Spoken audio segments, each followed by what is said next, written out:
In this video, we want to review the process of synthetic division. So in our example, we want to use synthetic division to find the quotient q of x and the remainder r of x when the polynomial 2x cubed minus 5x squared plus 14 is divided by the binomial x minus 3. Now, first of all, notice that we have an x cubed term, we have an x squared term, and we have a constant. There is no x term in our polynomial. Now, when we write synthetic division, we just use the coefficients. So we're going to write down the coefficient 2 of the x cubed term. We're going to write down the coefficient negative 5 of the x squared term. Since we do not have an x term, we're going to write down 0 as the coefficient, and then we're going to write down the 14, which is the constant. And then I'm going to write my division symbol. And we're dividing by x minus 3, so we put 3 out here in front. Remember, the value that we put out here is the opposite of the constant in the binomial. So if it's minus 3 here, we put positive 3 out front. If this would have been plus 3, then we would put negative 3 out in front. I'm going to draw my line, and now we're going to go through the synthetic division process, which is drop down the 2. So I'm just going to move the 2 down to here. Now we're going to take this number 3 times this 2. 3 times 2 is 6, and that goes here. And now add. Negative 5 plus 6 is 1, so that result goes here. Now we're going to multiply again. 3 times 1 is 3, and that goes here. 0 plus 3 is 3. Multiply again. 3 times 3 is 9. Add again. 14 plus 9 is 23. And this is the remainder.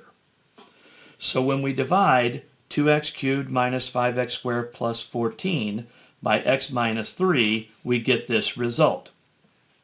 Now, we want to write this as the quotient. So when we divide 2x cubed by x, that's going to be 2x squared. So this 2 is the coefficient of the x squared term. And then this 1 is the coefficient of the next term, which would be x, and the 3 would be the constant.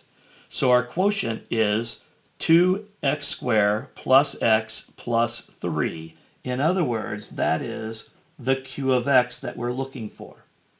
And then the 23 is the remainder. So r of x is 23. So in other words, if I were to take my divisor, x minus 3, times the quotient, 2x squared plus x plus 3, and if I add the remainder, 23, then that should equal the original polynomial, 2x cubed minus 5x squared plus 14. So we can check that. If I multiply x by 2x squared, that is 2x cubed. X times x is x squared. X times 3 is 3x. Minus 3 times 2x squared is minus 6x squared. Minus 3 times x is minus 3x. Minus 3 times 3 is minus 9. And we still have plus the remainder 23. Combining like terms, we have 2x cubed. We have x squared and minus 6x squared, which would be minus 5x squared. The 3x and the minus 3x is 0. And minus 9 and plus 23 is plus 14. So our result checks. When I take the divisor times the quotient and add the remainder, I get the original polynomial, which is the dividend. So using synthetic division, we found that the quotient is 2x squared plus 11x plus 3, and the remainder is 23.